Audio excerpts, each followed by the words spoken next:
Story 1 of 4 science fiction stories by G.L.Vandenburg. These stories were recorded by Phil Chenevert.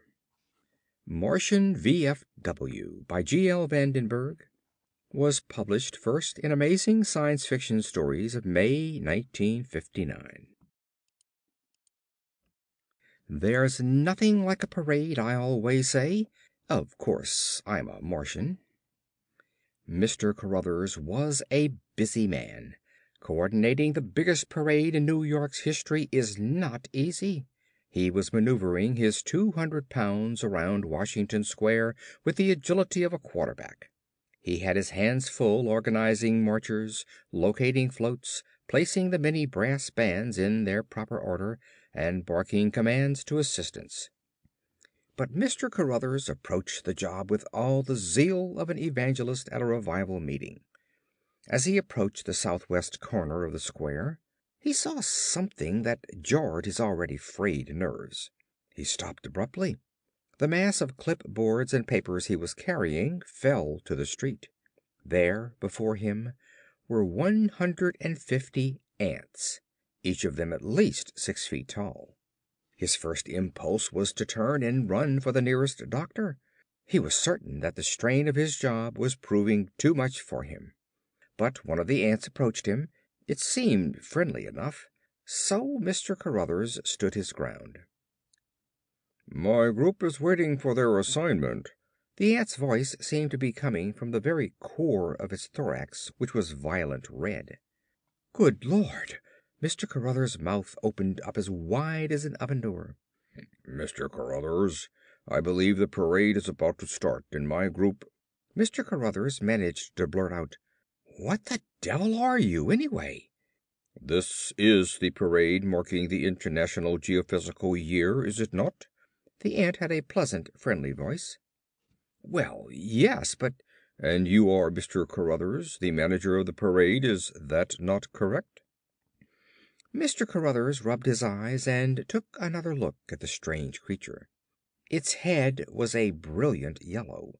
It had 2 large goggle eyes, which rolled like itinerant marbles when it spoke. The low-slung abdomen was a burnt brown. It was bad enough, Carruthers thought, that these ants were 6 feet tall, but it was nightmarish to see them in 3 colors. "Mr. Carruthers," the ant continued, "haven't you been instructed by the National Academy of Sciences that the Martian V.F.W. is to participate in this parade?" "The Martian—" Mr. Carruthers' mouth was open again. Then he realized that when the ant spoke its mouth didn't move. He picked up his clipboard and papers from the street. His voice was hostile now. "What the hell is this? Some kind of a gag? What are you trying to do, scare a man half to death?" "Oh, we're not joking, Mr. Carruthers. The National Academy—" "They didn't say anything to me about a bunch of clowns dressed up like ants." Mr. Carruthers' indignation became intensified. He was loath to admit that he'd been taken in by such obviously animated costumes. "Now, look here, I'm a very busy man." "The arrangements have been made, Mr. Carruthers. If my group is refused a place in this parade, we shall file suit immediately. As manager, you'll be named co-defendant." The ant was gentle but firm. The thought of being sued softened Mr. Carruthers' attitude. "Well, I'm very sorry, pal, but every contingent in this parade is listed on my clipboard, and you're not. I know this list by heart. What did you say the name of your group was?" "The Martian V.F.W." Mr. Carruthers was amused. "Those sure are the craziest outfits I've ever seen," he chuckled. "Where'd you get them? Walt Disney make them for you?" He followed his own little joke with a long, throaty laugh. The ant was impatient. "About the parade, Mr. Carruthers. There isn't much time." "Oh, yes, the parade. Well, let me see." He thumbed through the clipboard. "I guess there's always room for a few laughs. How many in your group?" 150, and we also have a float with us." "Not a very large one. It measures 20 by 20. Tell you what, you move your group to the corner of Thompson Street and 3rd Street, get behind the Tiffany float, and follow them, okay?" The ant paused a moment to record the instructions in his mind. Then he turned to leave. "Oh, wait a minute!" Mr. Cruthers cried before the ant could rejoin his group. "Just who did you speak to at the National Academy of Sciences?" "I believe it was a Mr. Canfield." Mr. Cruthers's face lit up. "Why didn't you say so in the first place? I'd have placed you right away."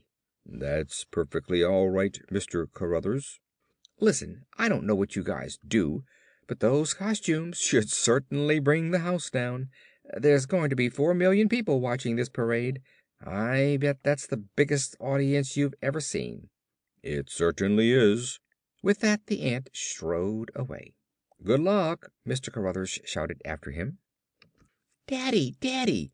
Look at the big rocket!" The little boy jumped up and down gleefully. "It must be a whole mile long, Daddy. What kind is it?" "That's the Vanguard, son." An autumn breeze from the East River chilled their vantage point at 61st Street and 5th Avenue. The Vanguard! The Vanguard! The name meant nothing to the boy. "Gee, I'll bet it can fly all the way to the stars." "It's the rocket that carried the first artificial satellite into space." The parade, now 3 hours long, continued past the reviewing stand. "I want to get a better look at the Vanguard," the boy shouted. The father lifted the boy onto his shoulders. The little fellow laughed and whooped it up, firing several shots from his Captain Video ray gun at the passing missile. The rocket moved on, and the noise of the crowd diminished slightly. A 100-piece brass band was passing in front of them. They were playing "The Stars and Stripes Forever." They were followed by the Saks Fifth Avenue display, 9 small floats, each depicting life on another planet. The National Academy of Sciences had success on its hands. "Wow, Daddy! I want to ride on it. I want to ride on that float and visit all those planets. Can I, Daddy?" The boy became all limbs, trying to squirm down from his father's shoulders. "You stay right where you are, young man." The father struggled to hold his balance. "But I want to go to the stars. I can watch the rest of the parade from Venus or Mercury. Please, Daddy." The father grinned. "Not just yet, son. But it won't be long before man will go to the stars." "Who lives up there, Daddy?" "Oh, there isn't any life up there yet." "If no one's living up there, why does anyone want to go there?" "Well, maybe there'll be too many people on Earth some day, and then we'll have to find other planets with more room." Another monstrous brass band was going by. The boy became restless. He began to toy with his ray gun, half interested in seeing if there were any sparks left in it. "Why can't there be something besides so many bands in a parade? I want to see another float." The father tried to interest the boy by pointing out all the famous people who were also there, a variety of statesmen, the world's leading scientists, and religious and cultural leaders, the President of the United States. The boy was interested, but not in what his elder was saying to him. He was looking downtown, his eyes squinting, trying to make out figures as far away as 56th Street. Then his mouth opened, not uttering a sound yet, just waiting to burst with joy at what was coming toward them. His father looked up at him. "I wish you'd tell me what you are looking at. I'm all the way down here on street level, remember." "Daddy, they look like ants." "What?" "Ants, Daddy, ants. A whole army of them. Ain't it exciting?" "What on earth are you talking about?" "They're doing somersaults and backflips and everything. They're coming right this way. Gee, there's hundreds of them. And they got a float behind them, Daddy. A great big float with something burning on it." The child sitting on his shoulders made mobility impossible for the father, and he couldn't see around the spectators. He resigned himself to stand and wait for this new spectacle to overtake them. The reaction to this new sight had already begun to work its way uptown. In the distance, but getting closer every second, he could hear unrestrained laughter and rejoicing. "Hey, take it easy." The boy was beginning to ride the shoulders like a bronco buster. "By the time they get here I won't have any shoulders left. Where are they now?" "They're almost here, Daddy. And they aren't ants at all. They're just a bunch of clowns dressed up like it." He began to giggle hysterically. "Golly, they're funny. Kid, can you see them yet, Daddy?" Before the father could produce an answer, the ants were in view. They were a sight that couldn't fail to stimulate the funny bone. By comparison with real ants, everything about them had been grossly exaggerated to achieve the proper effect. They walked on their two back legs, but the four front apertures were far from idle. Some of them turned somersaults, others did complicated flips consisting of 2 or 3 spins in midair. Still others, doing a kind of animated cakewalk, carried toy ray guns which they fired at random into the crowd. The guns were something like the little boy's Captain Video ray gun, only larger. They emitted little streaks of blue sparks which shone brightly but disappeared when contact was made with air. They were easily the hit of the parade, a 3-ring circus all by themselves, as they pranced and clowned their way up Fifth Avenue, giving the spectators a whale of a show that was completely new. The guests on the reviewing stand refrained from any hilarity until they saw the float that 4 of the ants were pulling behind them. It was in keeping with the rest of the nonsense they were perpetuating. The float boasted 8 larger ray guns, 3 on either side and 2 in the rear, that fired the same fascinating blue sparks. Behind each gun an ant stood on its head, wildly waving 6 legs in the breeze, begging to be noticed and laughed at. Above the guns, emblazoned in fiery orange letters, were the words Martian V.F.W. This was interpreted by one and all as a punchline and was treated accordingly. It was heartwarming to be able to see the President and so many other dignitaries abandon composure in favor of a good old-fashioned belly laugh. "Daddy, I can't laugh any more." The boy had to pause between every other word. "My stomach hurts. Aren't they the funniest things you ever saw?" The father was too convulsed to be able to answer him. "Daddy, one of them is coming this way. He's firing his Captain Video ray gun at us." The boy squeezed his father and held on tight. The father took a deep breath in order to be able to speak. "Take your gun and fire back at him, son. Fire away. Go on. He's just being playful." He broke forth with another gust of laughter. "I won't see anything as funny as this again if I live to be 100." The ant pranced over to where they were standing, firing its gun in every direction. The boy fired back. The ant took one look at the lad's gun and let out a long cackling sound which built to a crescendo and then stopped as though it had been turned off. The ant rejoined the group and they continued on their merry way. The boy fired several shots into the float as it passed. He wanted to see if he could knock out those blazing orange letters. Martian V.F.W. The letters continued to burn, but in the boy's mind he was certain he had made several direct hits. The boy and his father watched the float until it was out of sight.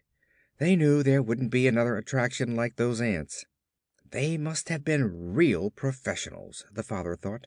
Such teamwork, such precision, each one of them having a specific job to do, and each doing it to perfection. After them, everything was bound to be anticlimactic. More marchers, more bands, a few more floats. The boy was beginning to tire. It had been a long day. Now everything was dull. "Daddy, I don't want to see any more. Let's go home." "We'll stay another 5 minutes." The parade somehow seemed to be slowing down. The father yawned and let his son down from his shoulders. He looked across the street at the president and the other dignitaries on the reviewing stand. All were slowly raising their hands in salute as another color guard drowsily made its way by. Soon the last group in the parade was passing the reviewing stand. Another brass band. They were moving with the speed of a glacier. A full 5 seconds elapsed between each note of music. Everything was happening in slow motion. On the reviewing stand the dignified hands went up, agonizingly slow, to a final salute, and they stayed there. The greatest minds in the world stood motionless, unalterably still. Just as each wave of pandemonium had unfurled itself up Fifth Avenue during the parade, so now did silence take command. The little boy tugged at his father's coat. "Daddy, Daddy," he pleaded, "why has the parade stopped? I wanna go home." His words came more slowly with each passing second, like a high-speed phonograph playing at 33 1/3 RPM. "Daddy, why don't you answer me? Daddy, why don't..." His father never heard him. 50 miles above the Atlantic, the fleet of spaceships hung suspended like lanterns. In the lead ship, the ant in charge of communications reported to the commander. "We've just received the first communique from the advance guard, sir." "Read it to me." The communications chief read from a large perforated paper. "Time 0600. Mission accomplished. Manhattan Island cut down the middle. Immediate result of super-isonic rays. 4 million dead. Rays spreading east and west. Estimated time of rays full effect 0800. Island will be neutralized. Awaiting further orders." The ant folded the paper and looked up at the commander. "Shall I relay further orders, sir?" "No." The commander of the ants paused and stroked his chin. "We're moving in." End of Martian V.F.W.